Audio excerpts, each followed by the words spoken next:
Hi, welcome back to Drafting 112.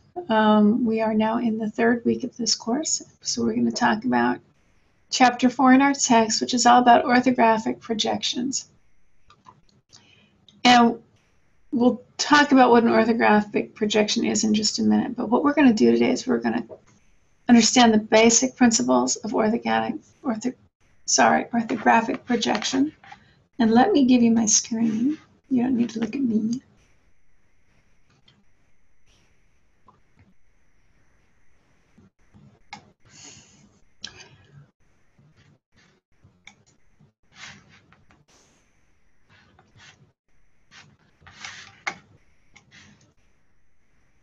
There we go. This is much more interesting. So we are going to talk about orthographic projections. Now, orthographic actually is based on the word ortho, which means perpendicular to. And that'll be an important thing to understand. Orthographic projections are part of a multi-view construction.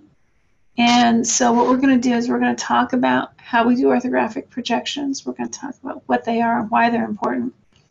We're going to talk about the two most common conventions for orthographic projection drawing, which is first angle and third angle. That'll make more sense in a few minutes. And then in a separate video that I'm going to record later, we will use AutoCAD and all of these tools, construction lines, and running object snaps, and auto snap and auto track. And we'll also discuss the miter line method in AutoCAD to create an orthographic projection. So,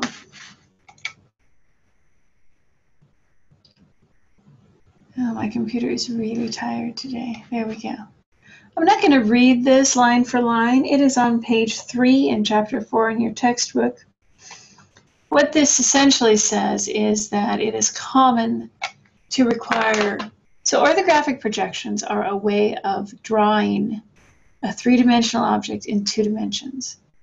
And typically it takes 2 or 3, sometimes only 1, but very rarely more than 3 views to fully define a three-dimensional object using orthographic projections.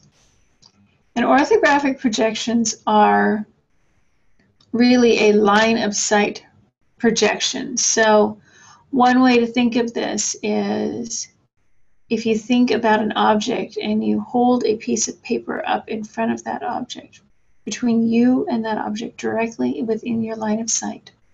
The orthographic projection would be whatever you see on that paper.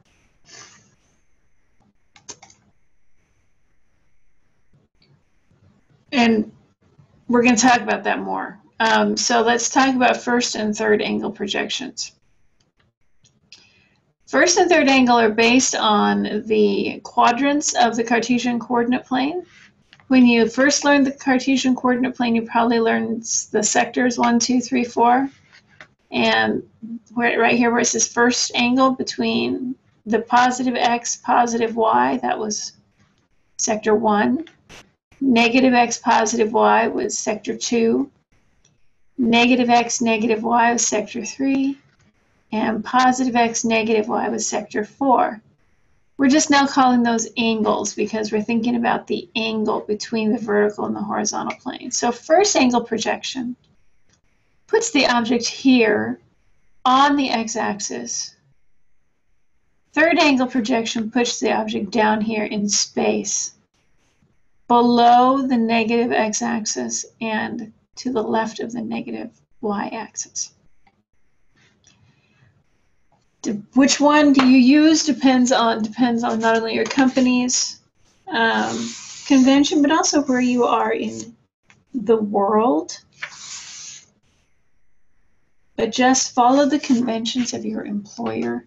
If you're doing this for yourself, use whichever one makes the most sense, unless you plan on handing it off to somebody, in which case ask which they prefer, first angle or third angle.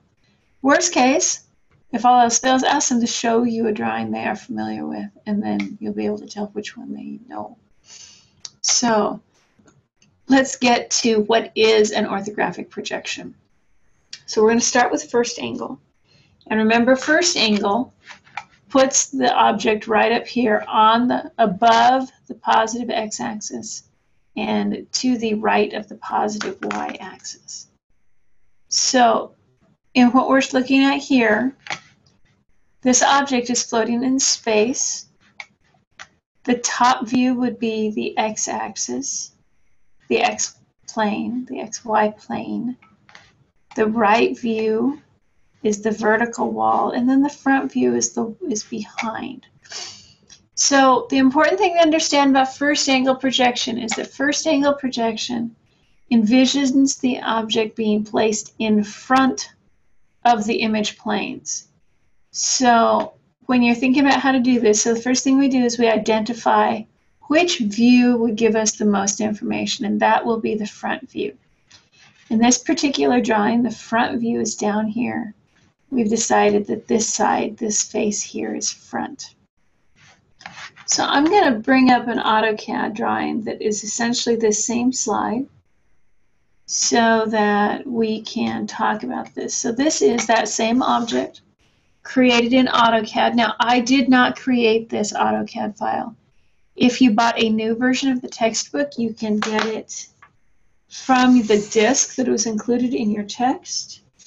If you purchased a used textbook, this is called the first angle adjuster drawing, or sorry, adjuster first angle, and it's available from the publisher of the textbook.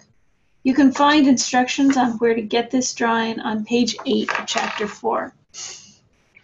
So what we've decided is that the face that is facing me is the primary, is the front. And like I said, you choose the front for the view that has the fewest hidden lines, and we'll talk about hidden lines in a second, and will give the most information. So we've decided that this is the front, this face here. Now, you'll notice when I hover over this that we get a little bit more information. And what we're doing when we make an orthographic projection is we are thinking about what we would see line or head on. So let me play with my view just a little bit here. And I can make it. Okay, so this is what we would draw for the first, or for the front view, front orthographic projection. If we think about this object, what each of these lines represents is something that would be seen if we could make the object kind of translucent and be able to see through it. So we've got the edges, and then these two vertical lines represent the cutouts, the edges of the cutouts. Now these guys here that we've drawn dashed, those are hidden lines, these two, and those are the cut through for the hole in the tongue. So if you've lost what this thing looks like, go look at page 5 in chapter 4 in your text, because that kind of funky little connector is what we're looking at. So this would be the front view. Now, the right view is what we would look at, what we would see when we looked at just the right end of this. And AutoCAD doesn't line this up quite right, but you can get the idea that, again, we've got the edges. We've got the hidden line, this dashed line, and it's hidden because it's not an edge that we would see if we were looking at the right end of our object. But it does represent an edge that we would see from another view. If we were looking at this, for example, that was a solid line on the front view because it was a seam.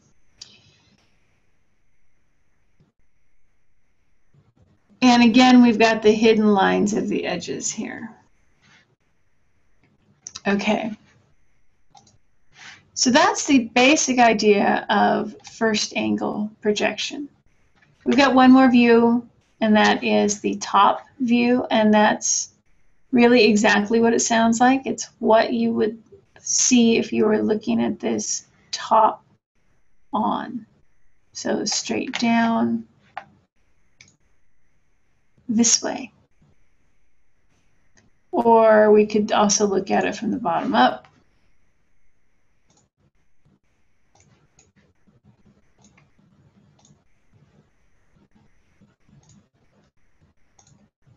So we can get our view in front of our object.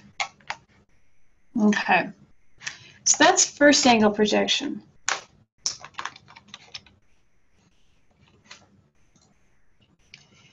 Now, one of the ways you know which angle you're working with when you're looking at an orthographic projection drawing. So we make these views and we draw them on a piece of paper as if we were unfolding our viewing box. So when we're doing first angle projection, the front view goes in the upper right-hand corner of the page. The right view goes beside it, and the top view goes below it, just as if we took these planes and unfolded them, okay? This symbol should appear somewhere on the page and tell you that it's a first angle projection, but if it doesn't, and you see a front view in the upper right-hand corner, then you'll know you're looking at a first angle projection. Now, third angle projection, remember, put our object kind of floating in space below the XY plane, and below the negative x-axis and to the left of the negative y-axis. So we have an AutoCAD version of this one as well. This is called third angle projection. And in third angle projection, what we do is we put the viewing planes in front of our object. So we've decided the same thing as the front view. So this is our front view. Now I'm going to change the color on this guy so we can actually see a little bit better. That's better. So again, if I make him be a little translucent, you can see that each of the white lines on my drawing represents an edge on my object. And I've again got the hidden lines of the circle, or of the cutout. So the edges of these two end pieces are shown as solid lines, right? The top and bottom of each thing is shown as a solid line. And the circle, the edges of the circle is shown as cutouts. Top view, pretty much the same thing, just as if you were looking top down. This is almost exactly the same thing as that piece of paper illustration, or illustration that I gave you at the beginning of the class. And now let's take a look at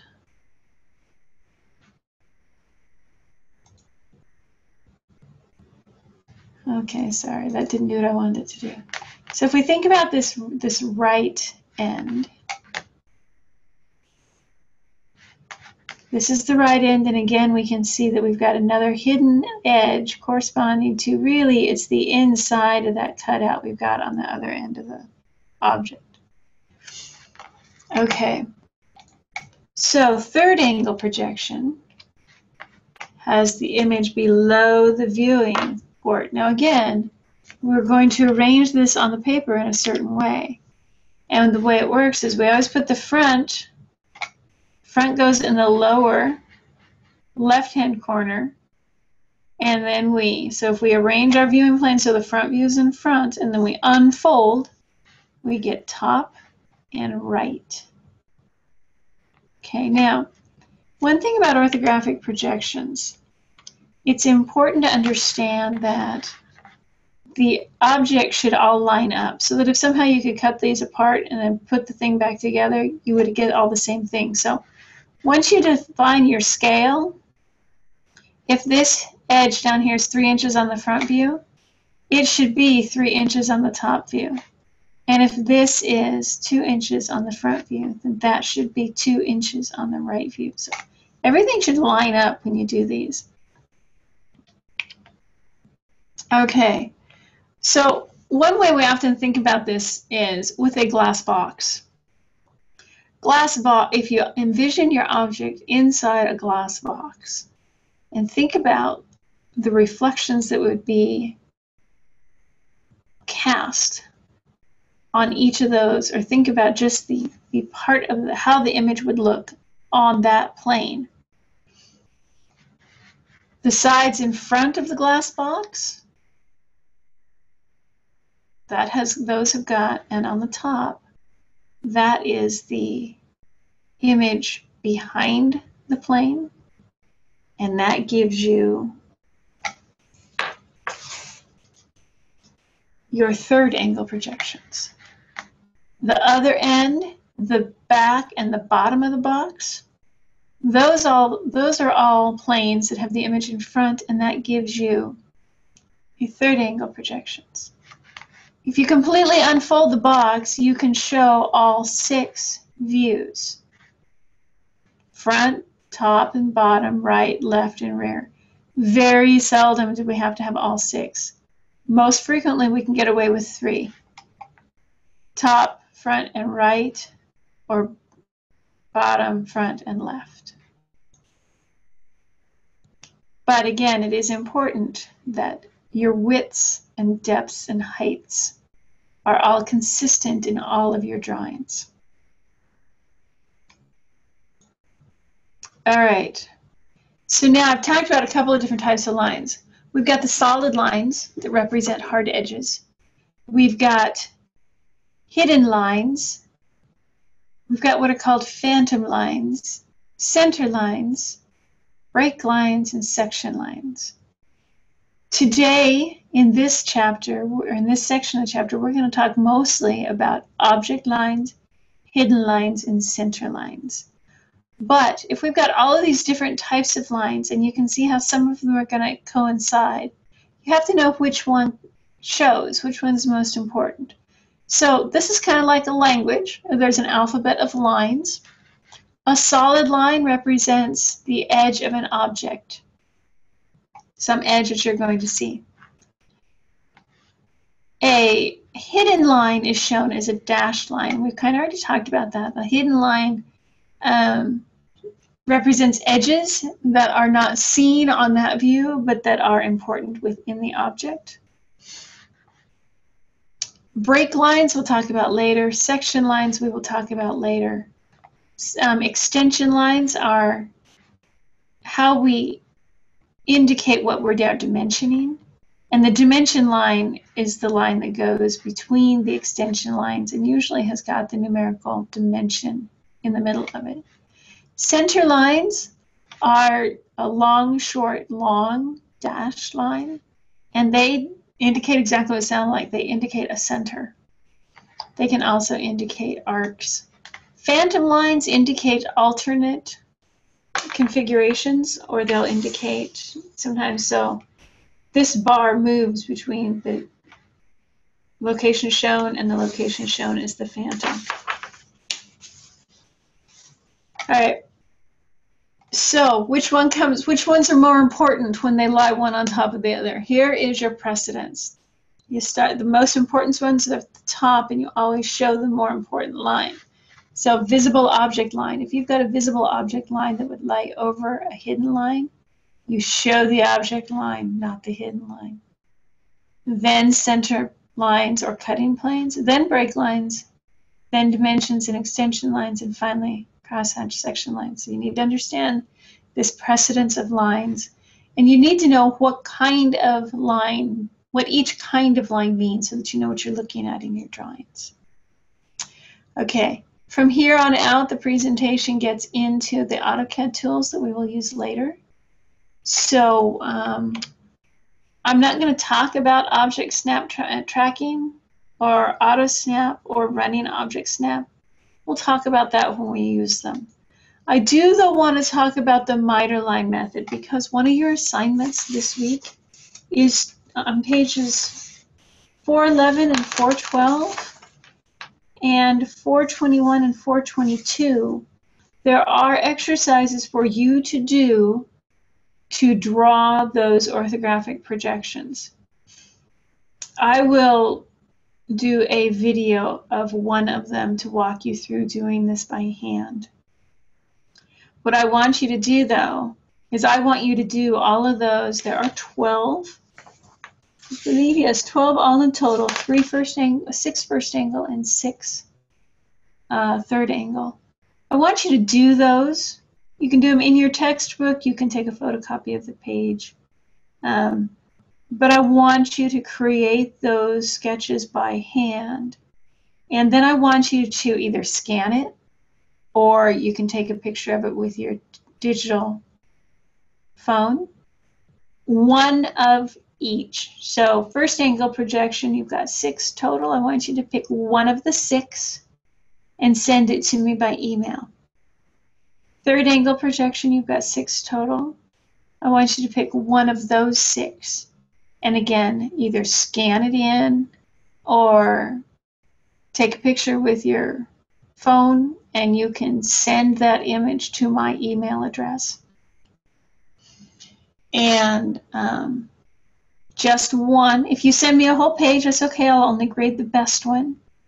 So whichever one you think is the best, I want you to send me that.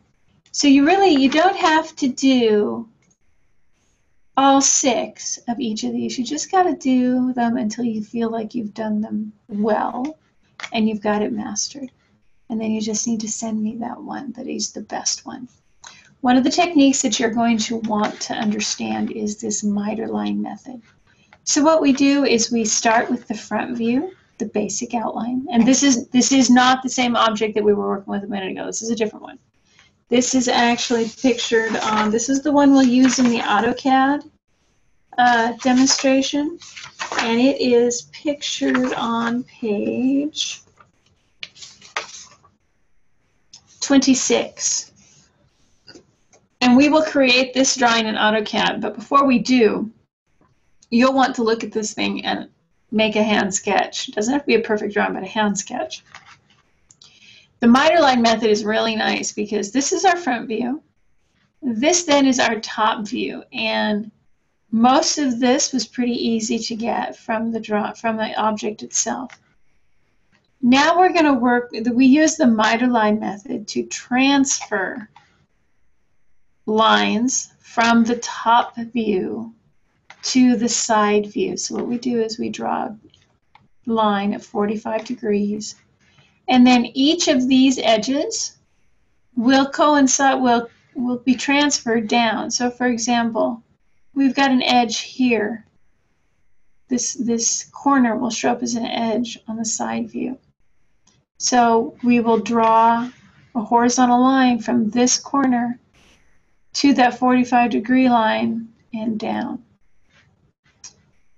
This cutout edge will show as an edge on the side view. So again, we'll draw a line, project a line from this corner to the 45-degree line and down. And what we end up with then is something that looks like this. And when you clean it all up, you get this. Now this isn't finished, and we will talk about what it will look. This is the finished result, and we will get to this. Okay, this is long enough. Look for a couple more videos for this chapter. One demonstrating a manual creation of an orthographic projection, and another one with the AutoCAD. Have a great day, and I'll look forward to seeing you again soon. Bye now.